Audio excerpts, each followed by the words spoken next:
Talk about our main topic of discussion today is going to be how should you be training to maximize your ability on a dirt bike. And obviously we'll talk about a riding portion, and then we'll talk about the gym portion. And we'll start with the riding portion, but the first thing I'd like to say is that whenever you learn a new skill, you typically will learn the most and the fastest in the first 20 hours of practicing whatever that skill is. Motocross, I think, is complicated enough that you can't just say 20 hours of riding in general, but if you look at rutted turns or jumping or whoops, like any new skill that you try to acquire, you're going to learn the most about that skill in the first 20 hours of practice. And then after that, like, you have to rely on repetition and muscle memory and building fitness to help you master that skill. And that's why a lot of people, like we see guys come to MTF, they make massive improvements in the first few months because that's probably their first 20 hours. Yeah. And then after that, they have to really keep it fresh in their mind what they're working on in order to see those improvements. Well, yeah, and they're always like, "Oh, when am I going to get that next 5 seconds or that next few seconds?" And obviously, the faster you get, the harder it is to find new speed, and everybody's a little bit different, And I think the more disciplined you are in every aspect, is a huge part of that, No, and like the speed doesn't come as easily as it does in the first few months of training. So, just number one thing, don't get discouraged if you feel like you plateau. Plateau is normal. Yeah, and sometimes you plateau for a month. Sometimes you plateau for 3 months. Sometimes you feel like you're plateaued for 6 months. And then you take 2 steps forward instead of 1 step forward. Or 3 steps forward. All of a sudden, it's like, where did the speed come from? But the only way that happens is staying consistent. And continuing not to let those plateaus burn you out or discourage you, or somebody passed you that you were better than. You might not pass them back for another month, but you may never pass them back if you let that discourage you too much. Yeah, definitely. Or you start pointing fingers and, The blaming bike, things out of your control. Yep. Yeah.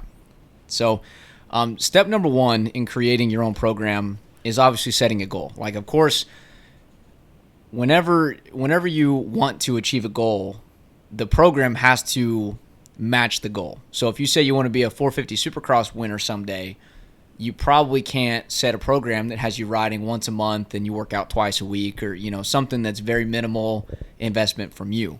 So what you hope to achieve is going to shape what you do in your program. So when we talk about the riding, probably the most important constraint, maybe you have different thoughts, is how many days per week you can ride. If you can only ride 1 day a week, that day where you're at the track is going to look very different than us, where we can ride 4 days. So like if you look at the different elements that go into a good track training program, usually Motos is like the go-to, right? Everybody does Motos. Can you talk a little bit about why maybe just showing up and doing Motos isn't always the best? Maybe what do I mean by don't just show up and do Motos? Yeah, I mean, and it's tough when you only ride a certain amount, right? If you only ride 1 day a week, it's hard to just go do sections. But sometimes you can do some sections and actually get more riding, right? If you don't ride very often, you get to a point where you ride a few motos and you're drained. You can go work some technical work that you're not going to put so much strain on your body, balance work, whatever it may be, and get an extra 30 minutes or hour of riding, and if you're riding 1 day a week and, you get an extra hour of riding on, certain things, braking drills that, doesn't take a lot of energy, but you're going to learn so much about your motorcycle, about your positioning, and, a slower turn that maybe is a little easier and less, demanding from the body, you add that extra, even 30 minutes, that's going to be, an extra 25 hours at the end of the year. You go an extra hour, you get an extra 52 hours that, you do that over 3 or 4 years. I think those are the things that, if you only get 1 day or 2 days, finding things that maybe when you are tired that you could do a little bit extra, but not overall, wear your body down too much. Yeah, definitely. And like when we make a riding program here, you have a little bit of a formula that you use. Like the different puzzle pieces we have that we can kind of plug and play is obviously we do motos. Everybody, you need motos. We work on sprint speed. We do section work, and then we do things that develop bike skill. Is there a way that you go about plugging those in throughout the day, like obviously, or throughout the week? Yeah, I mean, depending on what we have coming up, is a certain factor. We just try to hit everything, and not miss out on something for too long, right? If you try to do too much of one thing one week and then you miss it for 3 weeks, it's better to touch on it here and there. And there's so many things that, go into making a great rider. Some people just focus so much on technique.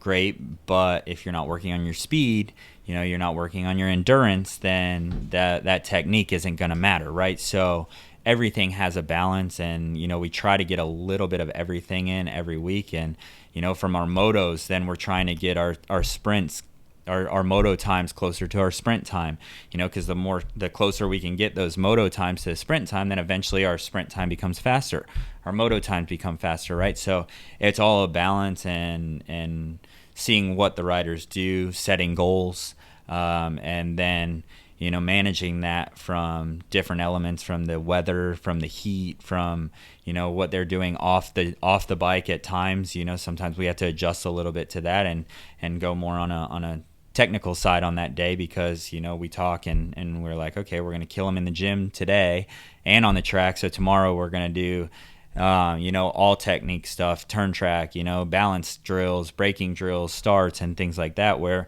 if it wasn't maybe such a gnarly moto day, we're going to say, okay, we're going to do racing sections tomorrow, we're going to pair them up, we're going to get them close, so kind of depending on what we're doing that week, we try to manage it that they're going to get the most out of the situation with the least, risk involved. Yeah. How do you train and manage that fatigue and still get benefits on the bike? That has to be the conversation that you have with yourself, because obviously, you need motos. You need motos for the fitness.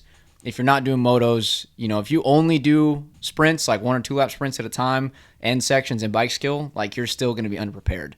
But if you only do motos, then that's all your body knows. There's no difference. You have one speed. You go out and you go moto speed, and that's it, right? If you don't learn how to turn on the sprint speed, you don't know how to find 3 or 4 seconds or half a second for the guys that are going really fast. Yeah, and I mean, even sometimes we'll do drills that their time is say 2:10.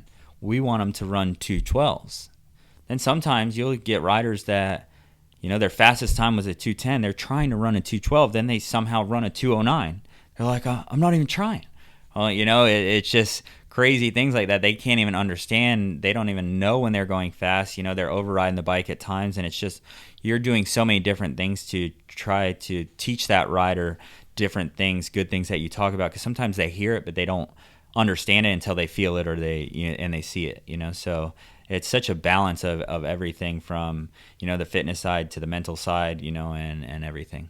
So talk about sections a little bit. What exactly is, if I say we're going to work on sections, what does that mean to you? I mean, it can mean a lot of things. Usually I have an idea of what I want to work when I'm going into a section, an overall idea, and then, the section can change, right? So you can change what you're focused on. Sometimes it's, what they're doing with their feet, how they're downshifting, what gear they're in, and trying to learn, how the bike works, in a lower gear to a higher gear, to understanding when they're leaning away from the bike and their legs, so there's so many things you can break down into a section. And overall, it's understanding why the bike does certain things, how you affect the bike doing certain things, because a lot of times riders in general are finger pointers and the suspension's bad. A lot of times it's bad because of how they're riding it, in a lower gear, braking too aggressive, pulling the clutch in and locking the rear brake, so understanding that. And then, a lot of times we circle back onto sections that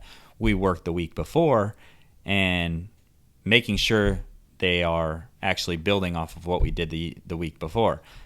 A lot of times I would say 85%, 90%, I'm like, hey guys, why are we still where we started last week? Right. And because habits, they don't think about the things they do, they just do them, right? So you have to circle back and you have to work it so much to make it a habit. And you'd think they would get to a point where they would at least fake it till they make it. We get to the section, hey, last week we did this, and they would kind of throw me a bone here, and at least, hey, crap, I was doing it wrong earlier, but I know he's going to focus on this, but I don't know. They sometimes don't even get to that point, so I don't know. Well, that's why I think it's really cool when you work a section and then you do a moto. It's like you break down a skill and then you tell them, hey, as soon as you do a moto, you will forget. So we're going to do one right now And every lap, I'm going to point to your inside leg to keep it tight, or I'm going to point to your front brakes because we're not using brakes and we're working on momentum. Like, you have to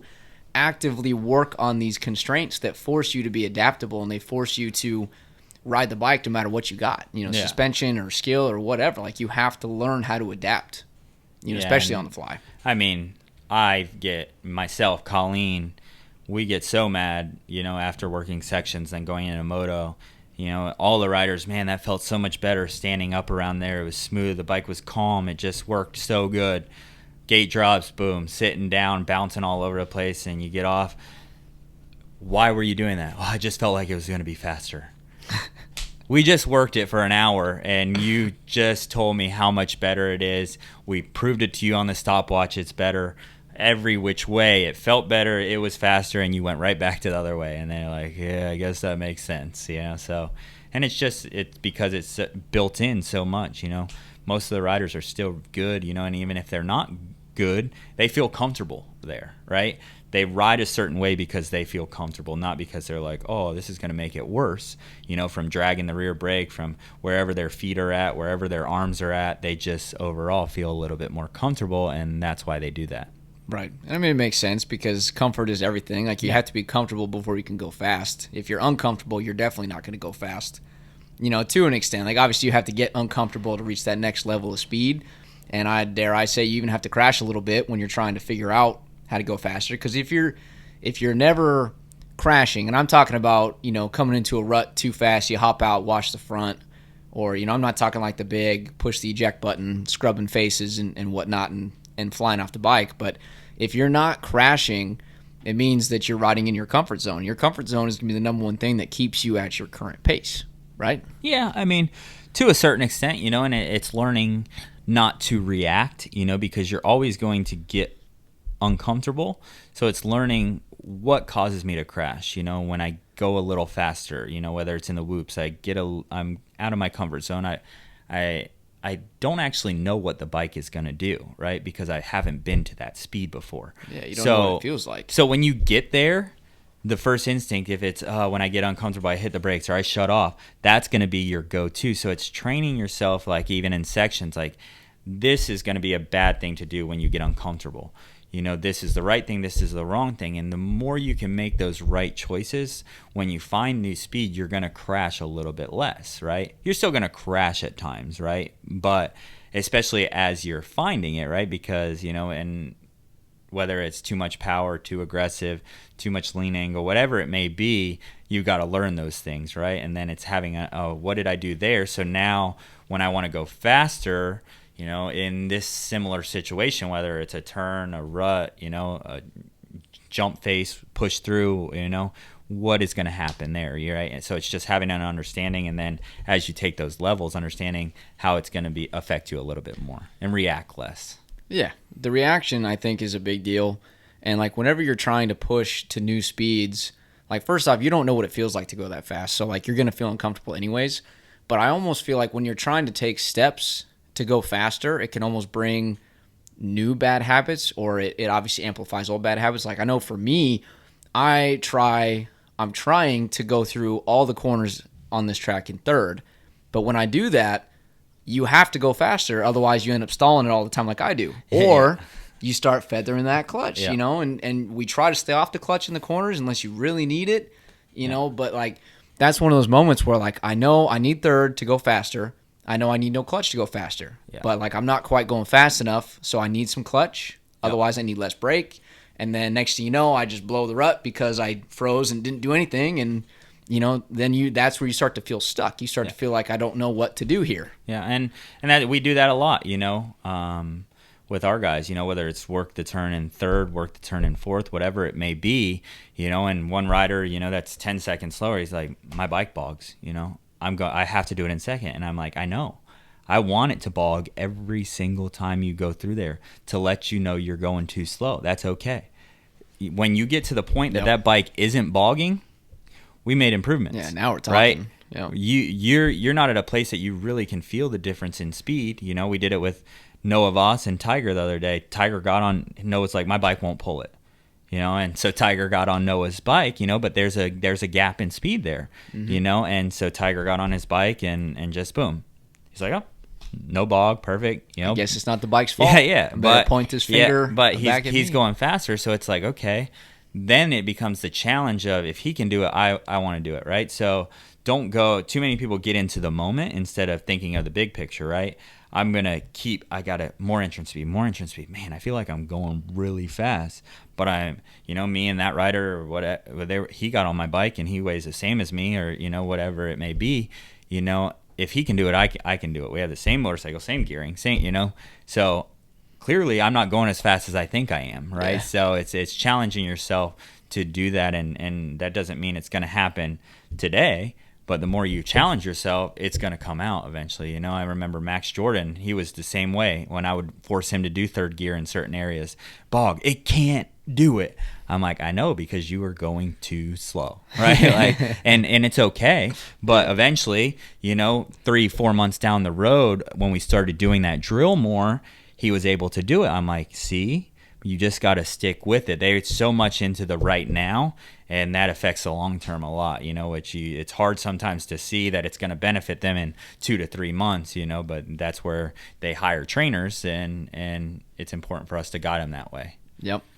So why do you guys do things like bike skill drills? Like, why do you think that slow wheelies are important in transfers and like just weird stuff? Is it like a confidence building thing, or is it? There's so much into a slow wheelie, right? There's throttle control, there's clutch control, there's up and down balance, side to side balance.